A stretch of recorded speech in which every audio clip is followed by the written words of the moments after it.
Professor Sanjay Kumar CSDS के हमारे साथ जुड़ गए हैं। नीरजा चौधरी जी वरिष्ठ पत्रकार हमारे साथ हैं। अमिताभ तिवारी राजनीतिक विश्लेषक हैं, पॉलिटिकल बाबा के नाम से बहुत प्रसिद्ध हैं, और संजय सिंह वरिष्ठ पत्रकार और राजनीतिक विश्लेषक। आपका भी बहुत बहुत स्वागत। प्रोफेसर कुमार, मैं आपसे शुरू करना चाहता हूं। मैं आपसे ये जानना चाहता हूं कि देखिए, नाम तो, और ये चीज आप हमेशा से कहते रहे हैं प्रोफेसर कुमार, कि एक चुनौती रहेगी विपक्ष के सामने, एकता और नो एकता, ये एक चुनौती रहेगी। आपको लगता है कि एकजुट होकर के इंडिया जैसा नाम ले आने से वो चुनौतियां कुछ कम हो गई हैं या घटी हैं, या वो अभी भी बनी हुई हैं और बरकरार हैं, और उन मुख्य मुद्दों पर अभी चर्चा होनी बाकी है? कई सवाल आपने संकेत पूछे। मुख्य मुद्दों पर अभी भी बात होनी बाकी है, और वो मुख्य मुद्दा हम सब जानते हैं, जिसकी चर्चा से अभी विपक्षी पार्टियां अपने आप को दूर रखने की कोशिश कर रही है, वो सीट शेयरिंग। जब सीटों के बंटवारे का समय आएगा, वही रियल टेस्ट है। तो उस मुख्य मुद्दे से अभी भी विपक्षी पार्टियां दूर हैं। अब दूसरा सवाल कि क्या ये एकता बनने से विपक्षी पार्टियों की स्थिति बेहतर होगी? निश्चित रूप से बेहतर है। मान लीजिए सारी पार्टियां अलग अलग चुनाव लड़ रही होती, या चुनाव लड़े 2024 में, तो स्थिति क्या होगी? स्थिति बिल्कुल, मुझे लगता है बीजेपी अपने 2019 का रिकॉर्ड ब्रेक करेगी, अगर सारी पार्टियां अकेले लड़ रही होती, कोई विपक्षी गठबंधन ना हो तो। अब सवाल है, ये गठबंधन शेप ले रहा है, 2 मीटिंग हुई है, तीसरी मीटिंग की पहल हो रही है, तो कहीं ना कहीं मूवमेंट है। और अगर मान लीजिए ये गठबंधन शेप ले लेता है, पार्टियों के बीच सीटों का बंटवारा हो जाता है, तो बीजेपी के लिए चुनौती बेहतर है। बीजेपी के लिए अब कड़ी चुनौती होगी। आपने जिन आंकड़ों का जिक्र किया, जो आंकड़े आपने दिखाए, वो साफ बता रहे हैं कि इन्हीं पार्टियों का 2019 में जो यूपीए था, और अब जो इंडिया गठबंधन है, उसमें कैसे उनकी हैसियत जो है, पॉलिटिकल हैसियत हिंदुस्तान में बढ़ जाती है, उनके सीट शेयर्स ज्यादा हो जाते हैं, उनके वोट का प्रतिशत बढ़ जाता है। लेकिन संकेत, इस बात का ध्यान रखिएगा, बीजेपी का, एनडीए का वोट बहुत नीचे नहीं गिर रहा है। वो जरूर है कि 2 पार्टियों के बारे में अनुमान लगाना अभी थोड़ा मुश्किल होता है, चाहे वो शिवसेना हो और चाहे वो एनसीपी हो। हम लोगों ने भी कुछ अनुमान लगाया था, ये देखते हुए कि टूट के कितना किधर गया। तो मुझे लगता है कि जो एनडीए का वोट 2019 में था, उस समय का एनडीए, उसमें 44% था, और अगर आज की स्थिति देखें, आज जो एनडीए के साथ खड़े हैं वो 42% है। 2% का मामूली गिरावट होती है। और अगर यूपीए उस समय 26% वोट थे उनके पास, 92 सीट्स थे, और जो आज का इंडिया अलायंस है वो 146 पर है, 147 पर है लगभग, और वोट उनका 34% है। तो इनको तो फायदा बहुत हो रहा है, 8-9% फायदा हो रहा है। लेकिन इनका फायदा, दूसरे का नुकसान होना जरूरी है। फायदे के बाद भी गैप बहुत बड़ा है। तो निश्चित रूप से फायदा दिख रहा है, मुकाबला पहले के तुलना में कड़ा होगा, लेकिन अभी भी चुनौती बहुत है विपक्षी पार्टियों के बीच। जी, अमिताभ तिवारी जी, मैं आपके पास आना चाहता हूं। देखिए, यहां पर पूरा ध्येय इस बात पर दिया गया, पूरा जोर इस बात पर दिया गया कि 1 अगेंस्ट 1 का मुकाबला हो, यानी कि एक कैंडिडेट के खिलाफ एक मजबूत कैंडिडेट। अब देखिए, कांग्रेस और बीजेपी के जो डायरेक्ट सीधा मुकाबले वाली सीटें हैं वो 190 हैं, और बीजेपी के खिलाफ गैर कांग्रेसी पार्टीज जो हैं, उनकी जो सीटें हैं सीधे मुकाबले वाली, वो 185 हैं। इन दोनों को ही अगर आप मिला दें तो ये 375 होता है। और ऐसी 375 सीटों पर हमने देखा 2019 में भारतीय जनता पार्टी का स्ट्राइक रेट। अभी थोड़ी देर पहले हमने आपको दिखाया, गैर कांग्रेसी दलों के साथ अगर बीजेपी का मुकाबला हुआ डायरेक्ट 1 अगेंस्ट 1 में, तो बीजेपी का स्ट्राइक रेट 65+ था, और कांग्रेस के साथ 1 अगेंस्ट 1 हुआ तो वो स्ट्राइक रेट बीजेपी का 92% है। तो ऐसे में अगर ये लोग साथ आ भी जाते हैं और 1 अगेंस्ट 1 मुकाबला होता भी है, तो इस स्ट्राइक रेट से आप क्या ही हासिल कर लेंगे? या तो एकदम माहौल बदल जाए, परसेप्शन बदल जाए, और ये आंकड़े कोई मायने ही ना रखें। देखिए, 2-3 बातें हैं इसमें। पहली बात तो, बीजेपी की जो लीड थी 2019 में, वो 17-18% की लीड थी, जो कि अब आप खुद उसको 5%, 6% पे दिखा रहे हैं, जो अब नया रीअलाइनमेंट है।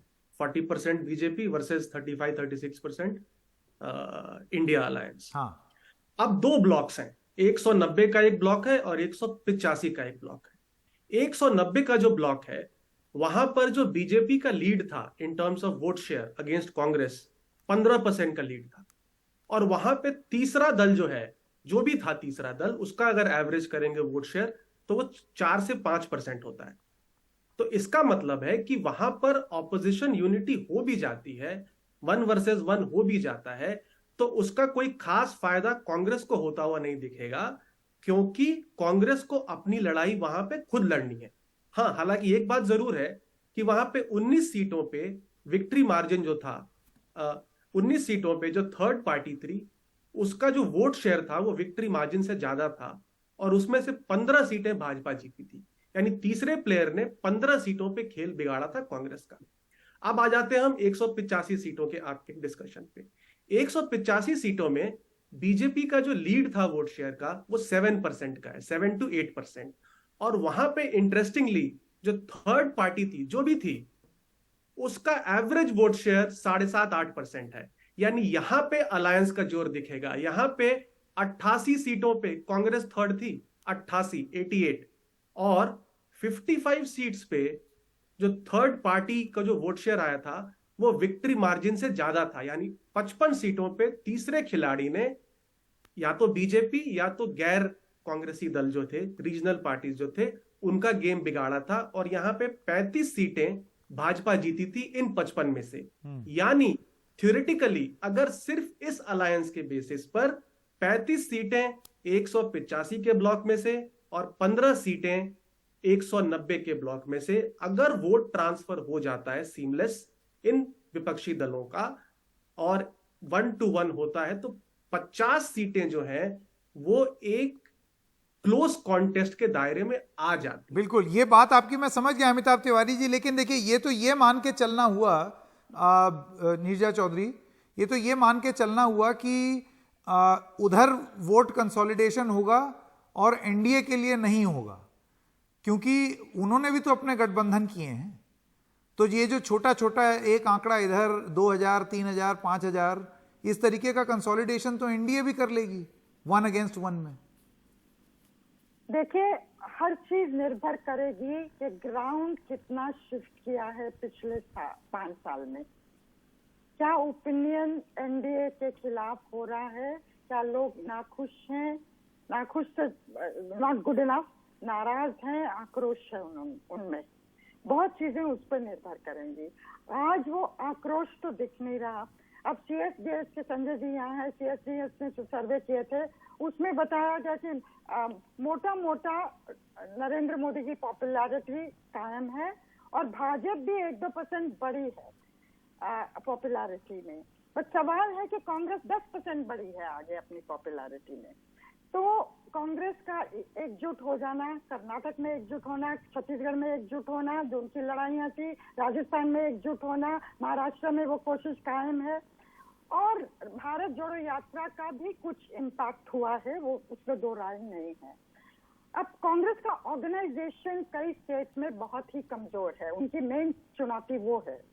पर मोटा मोटा जो कहना है वो यही है कि देखिए, अगर भाजपा खराब भी करती है प्रदर्शन तो भी सिंगल लार्जेस्ट पार्टी भाजपा ही उभरेगी जैसा दिखता है, क्योंकि आंकड़े इतने आगे हैं उनके। लेकिन मुझे लगता है असली में ऑपोजिशन का जो स्ट्रैटेजी है वो ये है कि भाजपा को 60-70-80 सीटें नीचे ले आना, ताकि मेजॉरिटी फिगर से कम हो और कोalition की जरूरत हो। अगर ऐसा होता है तो खेल ही बदल जाएगा। जी जी बिल्कुल। तो, संजय सिंह जी, आपकी जरा प्रतिक्रिया जान लें। संजय सिंह जी, आप किस तरीके से देखते हैं? देखिए संकेत, आपने आंकड़े मैं जरूर कहूंगा कि बहुत अच्छे दिखाए हैं, वो काफी एनालिटिकल है और काफी इंफॉर्मेटिव है। उन आंकड़ों पे अगर वो 2019 के आंकड़े हैं, अगर मान लीजिए कि उसके बेसिस पे एग्जैक्टली बहुत सारी इस पार्टी इधर से उधर गई है, लेकिन एक चीज ध्यान में रखिएगा कि उन आंकड़ों में जब हम एनालिसिस ठीक से इसलिए भी नहीं कर पाते क्योंकि वो पार्टियां उधर से इधर आई हैं। जैसे नीतीश कुमार की पार्टी, वो 17 सीट जीती, उसके पहले नीतीश कुमार 2 सीट जीते थे, 2 से 17 का 14 से 19 में जो उनको 15 सीटों का इजाफा हुआ, वो मोदी का तस्वीर लगा करके उनके साथ फोटो लगा करके चुनाव में जाने के कारण हुआ, वरना खुद लड़े थे तो वहां कहाँ पे थे। या शिवसेना की जो सीटें आई वो साथ में मतलब बाला साहब ठाकरे नहीं थे, लेकिन उसके बाद भी उनकी तस्वीर और नरेंद्र मोदी की तस्वीर दोनों को लेकर के जाने में हुआ। तो इसमें जो मोदी का फैक्टर था वो फैक्टर काफी इंपॉर्टेंट था।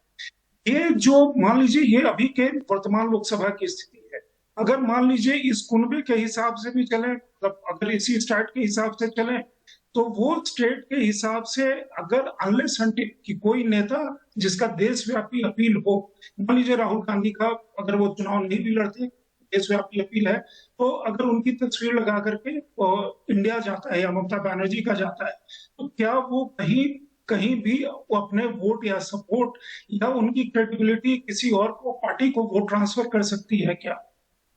क्योंकि ये गठबंधन जो है अभी तक इसमें से कोई ऐसा गठबंधन नहीं दिख रहा है जो दूसरे को वोट का फायदा पहुंचाए। अब जैसे मान लीजिए दिल्ली या पंजाब का एक इशू ले लीजिए, कांग्रेस की आयरनी ये है कि वो हर पार्टी जो वहां पे बैठी हुई थी बैंगलोर में या पटना में, आगे जो महाराष्ट्र में बैठेगी, मुंबई में बैठेगी, वो सारी वो पार्टियां हैं जो कांग्रेस का ही वोट लेकर के मतलब अपनी पार्टी का विस्तार किया और आज वहां पे खड़े हैं। दिल्ली का उदाहरण ले लीजिए या पंजाब का उदाहरण ले लीजिए, lock stock barrel Arvind Kejriwal उनके वोट को लेकर के चले गए, उनकी सीट भी लेकर के चले गए। विधानसभा में उनकी सीट 2 बार 0 आई दिल्ली में। उसके बाद अरविंद केजरीवाल इतना कहे और कांग्रेस मतलब bent backward to accommodate them. Bengal में क्या ममता बनर्जी मतलब सीताराम येचुरी कह चुके कि हम साथ नहीं आ पाएंगे और चलिए प्रैक्टिकली उन्होंने रूल आउट कर दिया। कांग्रेस क्या उनके साथ जाएगी तो कांग्रेस को क्या कोई इजाफा होगा? बिहार में मतलब एक सीट पिछले बार कांग्रेस को मिली थी, उसमें क्या कोई इजाफा हो सकता है? तो ये जब तक जो ये आंकड़े हैं वो दूसरे के साथ केमिस्ट्री में नहीं जाती हैं। मोदी की पॉपुलैरिटी में देखिए स्टेट इलेक्शन में कई बार साथ आने से हमने देखा है कि विधानसभा के इलेक्शन और पार्लियामेंट के इलेक्शन में वो बिल्कुल ही स्थिति बदल जाती है। हाँ। तो ये जो है एक तरह से कहने के लिए काफी अच्छा है। दूसरा चीज है कि नेता, कल ही आपके ही चैनल पे मैं देख रहा था आपके यहाँ वो बेंगलुरु से ये कहा गया कांग्रेस के एक नेता द्वारा जो मतलब उस मीटिंग में काफी एक्टिव रोल अदा कर रहे थे कि कन्वीनर हो नहीं हो से क्या फर्क पड़ता है, कन्वीनर होने का मतलब क्या है? ये मीडिया में इतना हाइप चल रहा है। नहीं, चलिए आप बेसिकली अंदरूनी जो मुद्दे हैं उन पर वो डिफरेंसेस और उस मतभेद को किस तरीके से मैनेज करेंगे आप उसके बारे में बात कर रहे हैं। एक आपका क्रेडिबल फेस लेकिन यहाँ जो सबसे बड़ी बात है जो प्रोफेसर कुमार ने हाईलाइट की वो ये है कि अभी भी जिसको अंग्रेजी में कहा जाता है एलिफेंट इन द रूम, उस मुद्दे पर अभी विपक्ष आया नहीं है और वो है सीट शेयरिंग। अब देखते हैं आगे चल के वो किस तरीके से ये गणित बिठाई जाएगी क्योंकि यही सबसे अहम है। पर 2019 के आईने में देख करके 2024 की क्या कोई तस्वीर सोची जा सकती है, देखी जा सकती है? एक चीज तो यहां पर सारे लोगों से बात करके समझ में आ गई है कि ये इतना आसान नहीं है कि एक नाम रख दिया और उससे सब लोग साथ आ गए। चुनौती बहुत बड़ी है विपक्ष के लिए, कैसे इससे पार पाएंगे ये देखते बनेगा।